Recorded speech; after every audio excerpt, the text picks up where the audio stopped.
When I was around 9 years old, the boy that lived across the street from me told me the story. He told it to me as a first-hand experience. But as the years have gone by, I have heard a variation of this story, and realize it may be an urban legend. All the same, it truly still gives me chills thinking about it, as his mother backed up his account of the story. It was an overcast Tuesday afternoon, and my neighbor Matthew had stayed home from school for the day. He was not old enough at the time to stay home by himself, so he had no choice but to go to the market with her. He rolled out of bed and threw on some pants before heading out to the car. His mother was in a hurry, hoping to be home before her other children got off the school bus. She hurried Matthew through the supermarket and toward the cash register. Matthew bounded out of the store, racing ahead of his mother and her shopping cart toward the car. She had parked their beaten-up station wagon with wood paneling on the sides, fairly close to the entrance, as there were very few cars in the lot that day. But it wasn't until he was about 10 feet from the car that Matthew saw it. He stopped dead in his tracks before his mother saw it too. There in the passenger seat was an old woman, who appeared to be in a hospital gown or something of the sort. She was staring straight ahead, seemingly unaware that there were two people staring at her through the driver's seat window. Her hair was messy and disheveled, and her skin was pallid. Matthew's mother grabbed him by his arm tightly and held it for a few seconds before she spoke. "I want you to stay here. I'm just going to talk to her." This happened in a fairly small town in the early 80s, where many people left their car doors unlocked or their windows open.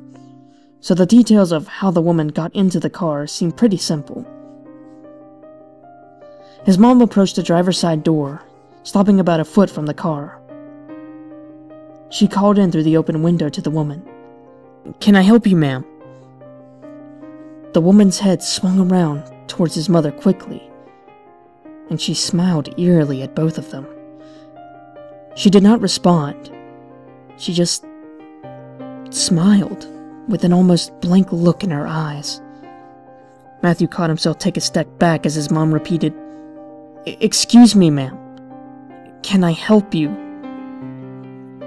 It took a moment, but the woman finally responded. Her voice was shaky. "Get in," she said, beckoning toward them. His mother quickly replied, holding up her hand toward her son, as if telling him to stay back.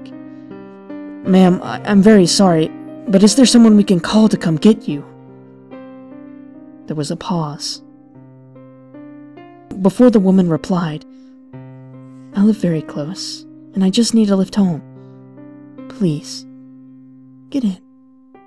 Again, she beckoned them toward the vehicle. "Ma'am, I'm sorry, but I can't give you a ride. But I would be happy to call someone that can come get you. Okay?"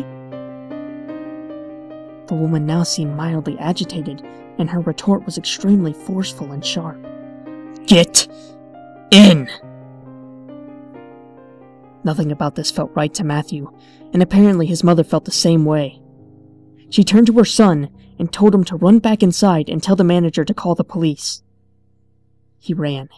He told the manager exactly what was happening. Without taking a breath, he instructed him to call 911. Not wanting to leave his mother alone outside with this seemingly unstable woman, Matthew dragged the manager out with him back into the parking lot. His mother was still trying to negotiate with this woman, who was becoming more and more aggressive in her demands. "Get in the car!" As I have said, this was a very small town, so police arrived very quickly. 2 male officers arrived on scene in under 10 minutes, and quickly approached Matthew and his mother to ask for the details. After getting the story from his mom, the officers approached the vehicle and began to speak with the woman. "Ma'am, please step out of the vehicle."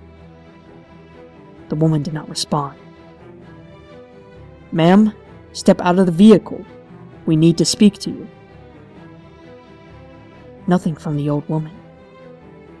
The officer motioned toward his partner, who drew his weapon and nodded. He approached the passenger side door slowly.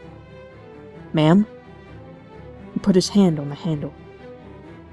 Let's do this the easy way, okay? He pulled the handle. The door opened. Now step out of the car. She looked at him, wild-eyed, but said nothing. Now the door had swung all the way open. The officer placed his hand on the woman's arm slowly and pulled the woman up and out of the vehicle. And then chills went up Matthew's spine. Not when he saw the first officer drag the woman out of the vehicle. Not when she locked eyes with him and smiled that awful smile. It was when the second officer revealed what the woman had been sitting on. A small hatchet. To this day, I still think of Matthew and his mom and those chilling words. Get